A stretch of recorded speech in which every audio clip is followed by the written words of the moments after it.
जय श्री राम। आज मैं 11th क्लास की इकोनॉमिक्स स्टार्ट करने जा रहा हूँ और इकोनॉमिक्स में हम आज पहला चैप्टर पढ़ेंगे, economy and central problem of an economy.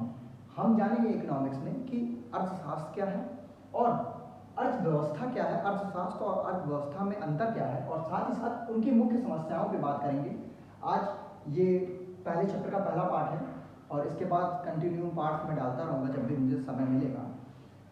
चलिए सबसे पहले जानते हैं इकोनॉमिक्स होता क्या है। इकोनॉमिक्स क्या है? Economics is a subject matter that focus on rational management of scarce resources manner such that our economic gain are maximized at the macro level as well as macro level।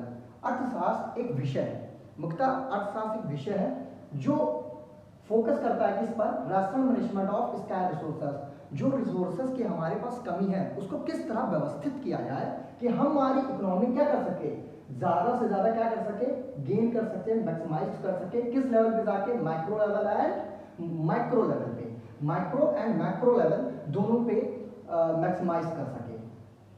तो economics कितने parts में divide है? They are divided into two parts, micro economics and macro economics. आप कह सकते हैं macro economics means होता है स्मॉल या इंडिविजुअल और मैक्रो इकोनॉमिक्स मींस होता है एग्रीगेट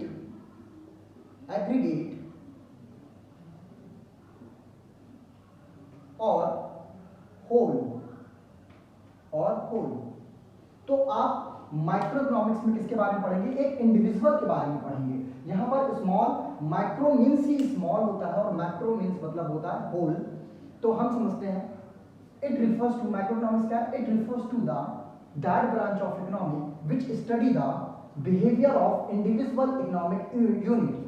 जैसे समझने की कोशिश कीजिए, मैक्रो इकोनॉमिक्स क्या है? ये स्टडी ऑफ किस चीज की है? एक व्यक्तिगत, किसी व्यक्तिगत के बारे में पढ़ना।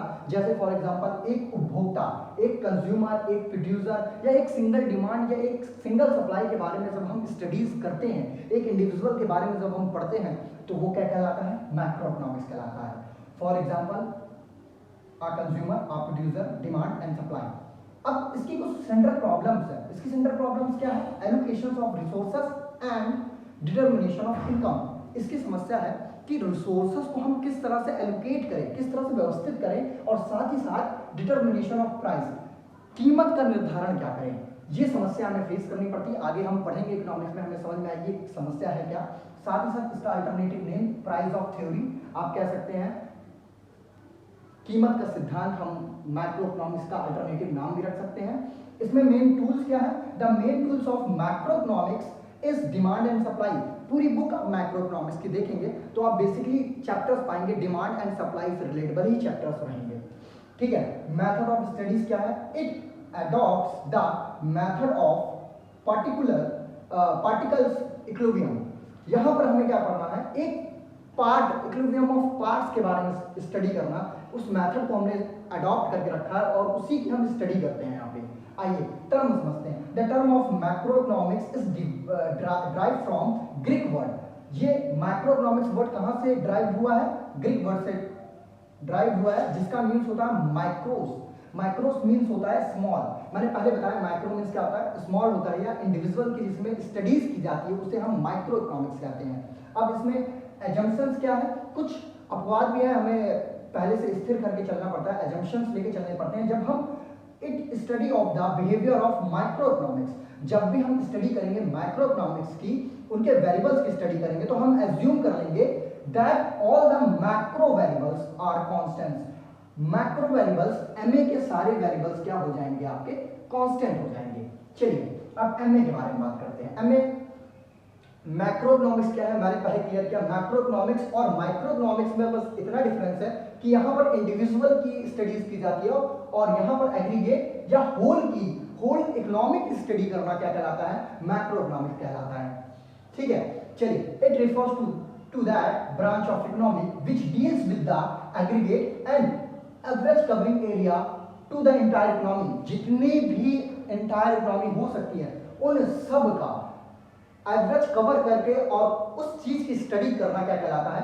मैक्रो इकोनॉमिक्स कहलाता है। फॉर एग्जांपल इसमें देख सकते हैं कि देश की आय निकालना, नेशनल इनकम करना, पूरे इंडिया की इनकम कैलकुलेट करना किसके अंतर्गत हम पढ़ेंगे, मैक्रो इकोनॉमिक्स के अंदर पढ़ेंगे। बेसिकली ये 12th क्लास में आपकी बुक चली गई है, तो वहां पे पढ़ेंगे, जानने के लिए मिलेगा जनरल प्राइस लेवल, साथ ही साथ aggregate demand and aggregate supply, इसके एग्जांपल हो गया। सेंट्रल प्रॉब्लम क्या है इसकी, determination of income and employment, ये निर्धारण करना कि आय क्या क्या होगी और एम्प्लॉयमेंट रोजगार कैसे दिया जाएगा, ये इसकी सबसे बड़ी समस्या है। साथ ही साथ इसका alternative name theory of income and employment रखा गया है। टूल्स क्या है इसके, जैसे इसके टूल्स थे the main tools of macro economics is demand and supply, वैसे ही इसके टूल्स है the main tools of macro economics analysis are aggregate demand and aggregate supply. AD, A for aggregate, D for demand, A for aggregate, S for supply। मैंने यहाँ पे short form में लिख दिया है।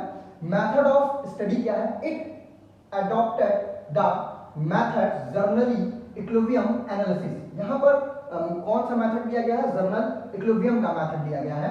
टर्म क्या है, the term of macro economics is derived from Greek words macros, macros which means large, इसका मतलब होता है लार्ज।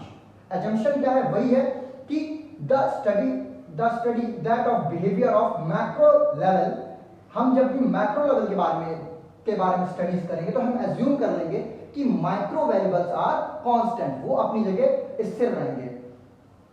और मेरा ऑफलाइन सेंटर भी है अयोध्या कैंट वी-मार्ट के पास, अगर आप ज्वाइन करना चाहते हैं तो वहाँ पर भी ज्वाइन कर सकते हैं ना। तो मैं जब भी मुझे समय मिलेगा मैं पार्ट वाइज वीडियोस डालता रहूँगा।